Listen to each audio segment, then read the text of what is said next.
Donc maintenant, je vais vous parler de l'ombre jetée, comment elle a réagi par rapport à l'ombre portée, parce que finalement, on a pris l'ombre portée par rapport à l'autre ombre portée, d'accord? Après, on a pris l'ombre jetée par rapport à l'autre ombre jetée de son voisin. Mais maintenant, il faut parler le concret du concret, c'est-à-dire qu'est-ce que s'est passé avec l'ombre portée de A par rapport à l'ombre jetée de A.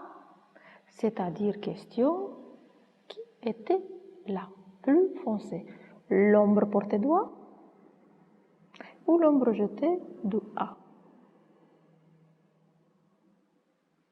Alors, vous vous souvenez? Sachant que l'objet, il était blanc, à peu près, qu'il avait été conçu de la même matière que le sol et de la même couleur. Donc finalement, deux éléments qui faisaient part de la même intensité. Très bien. On lui a placé la lumière. Qu'avez-vous vu?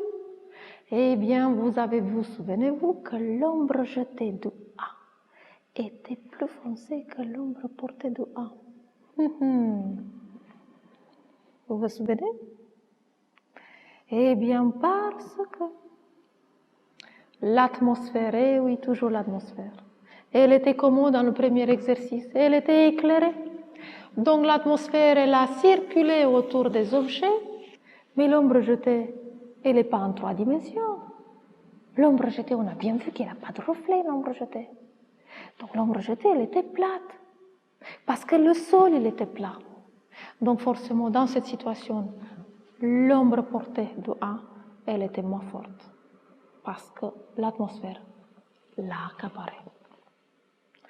Dans l'exemple numéro 2, l'ombre jetée, elle était aussi plus forte que l'ombre portée de A. Pourquoi? Parce que, pareil, l'atmosphère même tamisée comme elle était, bon, elle a réussi à passer autour. Mais l'ombre jetée de cylindre B, qu'est-elle devenue?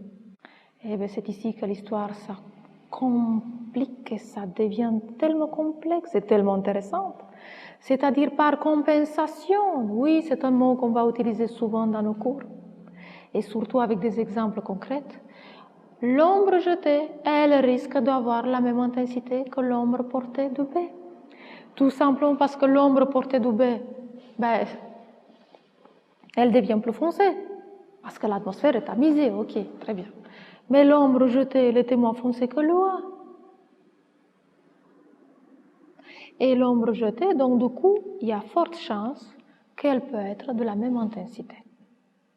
Maintenant, tout ça dépend quelle est la distance entre la source de lumière et mon objet.